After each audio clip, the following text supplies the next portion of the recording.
Good morning, Little Masters, and welcome back to today's Tolkien Times and the temporary takeover of Third Age Thursday with Théoden Thursday.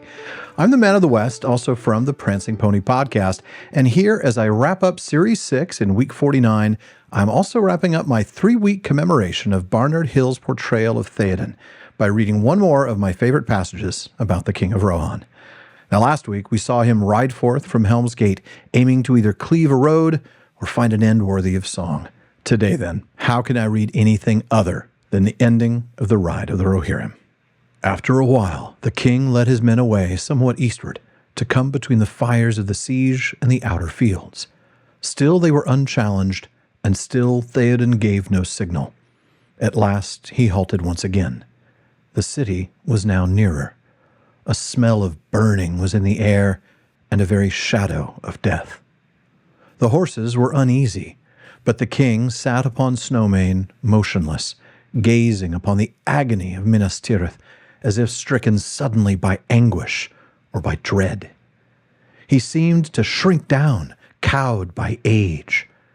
Merry himself felt as if a great weight of horror and doubt had settled on him. His heart beat slowly. Time seemed poised in uncertainty. They were too late. Too late was worse than never. Perhaps Théoden would quail, bow his old head, turn, slink away to hide in the hills. Man, this is the moment for Théoden, right? The moment of decision. He's come this far, but is he going to go forward?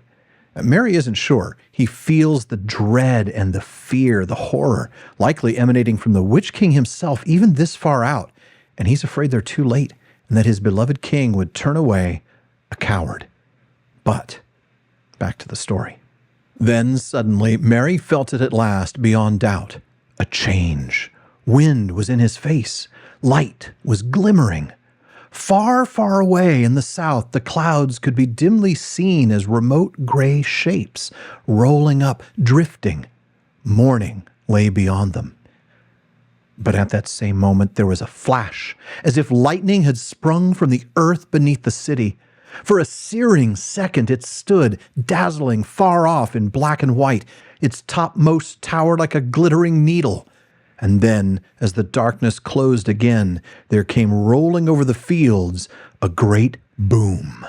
Now that sound, folks, that's the bursting asunder of the gate of Gondor. Going back to that text, we read, "Thrice he cried," talking about the Black Captain. "Thrice the great ram boomed. And suddenly, upon the last stroke, the gate of Gondor broke. As if stricken by some blasting spell, it burst asunder. There was a flash of searing lightning, and the doors tumbled in riven fragments to the ground." And so this is the key moment of decision for Théoden, and it really recalls the moment of his healing back in Meduseld.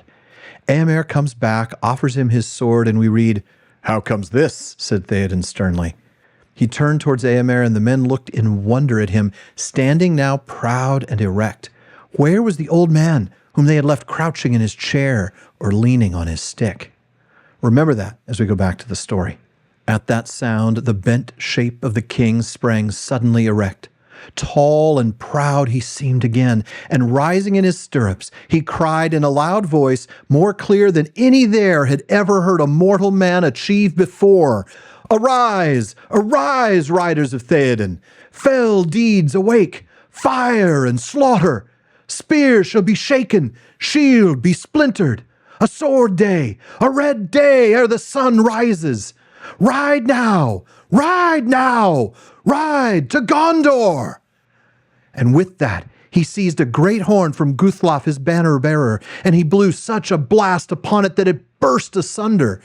And straightway all the horns in the host were lifted up in music, and the blowing of the horns of Rohan in that hour was like a storm upon the plain and a thunder in the mountains. "Ride now! Ride now! Ride to Gondor!" Suddenly the king cried to Snowmane, and the horse sprang away. Behind him his banner blew in the wind, white horse upon a field of green, but he outpaced it. After him thundered the knights of his house, but he was ever before them. Eomer rode there, the white horsetail on his helm floating in his speed, and the front of the first Eored roared like a breaker foaming to the shore. But Théoden could not be overtaken. Fey he seemed, or the battle fury of his fathers ran like new fire in his veins, and he was borne up on Snowmane like a god of old, even as Oromë the Great in the battle of the Valar when the world was young. His golden shield was uncovered, and lo, it shone like an image of the sun, and the grass flamed into green about the white feet of his steed. For morning came, morning and a wind from the sea, and darkness was removed, and the hosts of Mordor wailed, and terror took them, and they fled and died, and the hoofs of wrath rode over them. And then all the host of Rohan burst into song, and they sang as they slew, for the joy of battle was on them. And the sound of their singing that was fair and terrible came even to the city. Wow. There's nothing I can say here that I haven't said before. This is a passage I've read so many times on the show, but I do want to point out one of the things that I talked about with Marcel back when he co-hosted episode 286 with me. This amazing cry that Théoden speaks, "Spear shall be shaken, shield be splintered," is another example of alliterative verse in the Anglo-Saxon tradition. In this case, it's inspired by the Völuspá, which is a part of the Elder Edda. And there's a part in there that talks about the days before Ragnarok.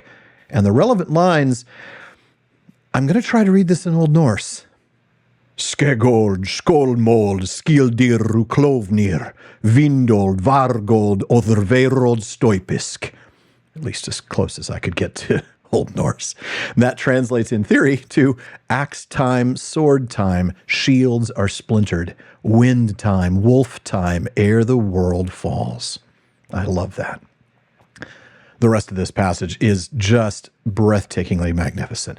We get that incredible parataxis of, and darkness was removed, and the hosts of Mordor wailed, and terror took them, and they fled, and died, and the hoofs of wrath rode over them. It just keeps coming over and over and over. It doesn't stop, and it's all at once, and it's just this incredibly cinematic scene that you can see in your head, even before the Jackson films were released. But I've got to say, Barnard Hill's portrayal of Théoden in that scene is absolutely one of my favorite portrayals of anybody in any movie ever. It's just absolutely fantastic. And then we get the comparison of Théoden to Oromë. Now, I want to remind you, the people reading this when The Return of the King came out would have had no clue whatsoever who Oromë was, who the Valar are. I mean, there's mentions of them, but not many, and they're textual ruins, right? These are the things that make the story feel real, because when you read it, you see that there are deeper histories. Now, we've been able to since read those deeper histories and learn who Oromë is, but how fantastic is that moment for the people who read that when it was first published. Now, folks, thank you for joining me for this week's Théoden Thursday. Come back next series as I explore more tales from the Third Age. Check out patreon.com/Tolkien Times to learn how you can support the show, get an ad-free feed, join my content council, get a bonus weekly episode, and more. And then join me again tomorrow on today's Tolkien Times for more from the Lay of Leithian on First Age Friday. If you're watching this on YouTube, please like and subscribe. Follow or subscribe in your podcast apps, and follow @Tolkien Times on all your social media. And finally, as Faramir says, go with the goodwill of all good men.